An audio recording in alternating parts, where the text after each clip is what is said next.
Welcome back to MORTEM. Most crime stories we cover happened years ago, sometimes decades, but this one is recent. It happened in daylight, in a quiet London neighborhood, and the victim was only 14 years old. A normal afternoon turned into panic. Gunshots echoed across a residential street.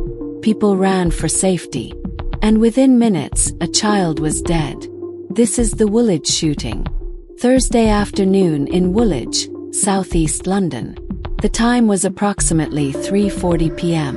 Schools had just finished. Teenagers were walking home.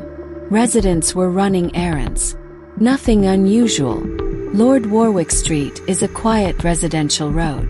Terraced houses line both sides. Families live there. Commuters pass through on their way to nearby stations. Then, everything changed. Witnesses later described hearing multiple gunshots. The gunshots were sharp, very loud, and it was sudden. People froze. Some dove to the ground. Others ran inside buildings. Doors slammed shut. Within seconds, panic spread. On the pavement lay a teenage boy. He had been shot. Emergency calls flooded in. Paramedics were dispatched immediately. Police arrived first.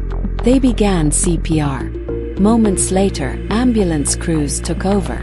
They worked desperately to save him. But despite their efforts, the boy died at the scene. He was later named Eghosa Ogbebor, just 14 years old. Residents nearby described confusion. Some initially thought fireworks had gone off. Others realized immediately it was gunfire. People inside nearby buildings locked doors. Parents rushed to call their children. Shoppers abandoned the street. A nearby pub quickly shut its doors. Fear spread rapidly. No one knew if the attacker was still nearby. Police vehicles flooded the area. Blue lights reflected off windows. Sirens echoed. Officers cordoned off Lord Warwick Street. Forensic teams arrived. White tents were erected. Investigators searched. Bushes, nearby bins surrounding pavements. They looked for shell casings, weapons, CCTV angles. The scene remained closed for hours. Soon after the shooting, police arrested 14-year-old boy, 16-year-old boy, and 18-year-old man. All were arrested on suspicion of murder. They were taken into custody while detectives began interviews. The arrests suggested investigators believed the attack was targeted rather than random. Community shock.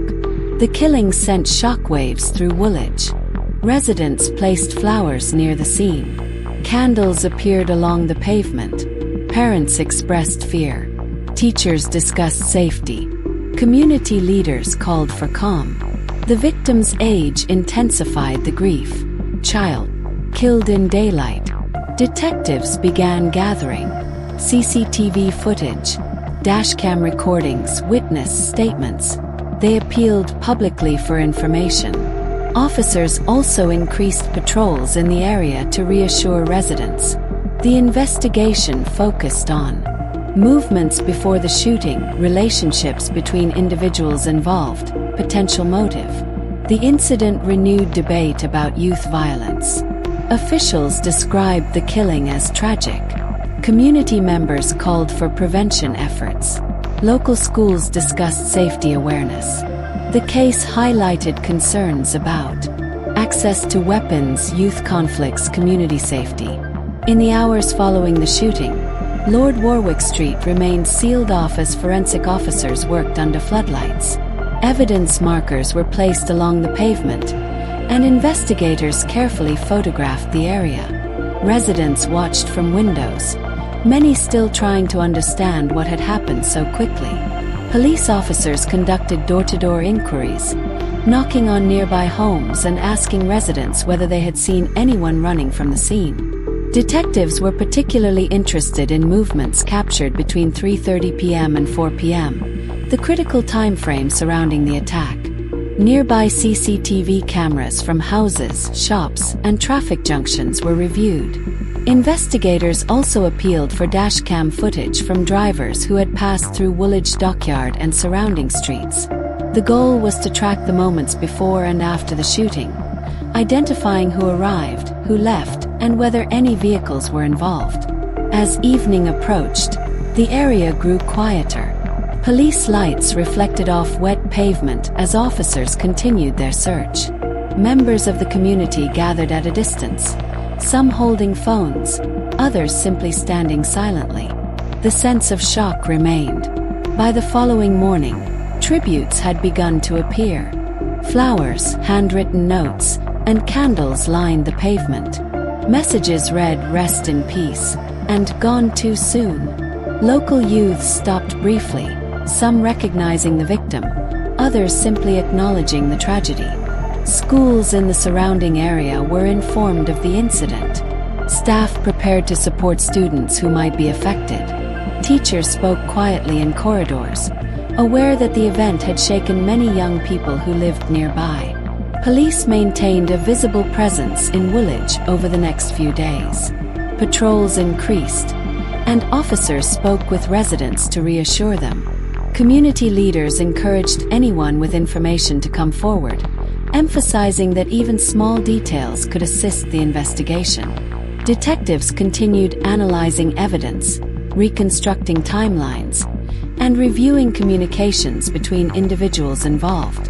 The investigation focused on understanding what led to the confrontation and whether the attack had been planned or spontaneous. Despite the ongoing work, the impact was already clear. A residential street had become a crime scene, a community had been shaken, and a family had lost a child. The questions remained. What led to the violence? Who knew it was coming? Could it have been prevented? The investigation would continue. But for Woolwich, the memory of that afternoon would not fade quickly. MORTEM breakdown. Motive: under investigation. 6 out of 10. Operations: daylight shooting. 8 out of 10. Reach: localized event. 7 out of 10. Terror impact: high community fear. 9 out of 10. Execution style: direct attack. 8 out of 10. Mindset: youth conflict context. 7 out of 10. The shooting on Lord Warwick Street lasted only moments, but its impact will remain far longer. A quiet afternoon turned into chaos. A residential street became a crime scene, and a young life was lost before it had truly begun. For the community, the questions remain. For the family, the loss is permanent. And for everyone watching, it is a reminder of how quickly violence can change everything. Stories like this are not just about crime. They are about awareness, prevention, and understanding the consequences of violence. Thank you for watching MORTEM. If you want more detailed crime documentaries and investigations, consider subscribing to the channel. Until next time, stay aware, stay informed.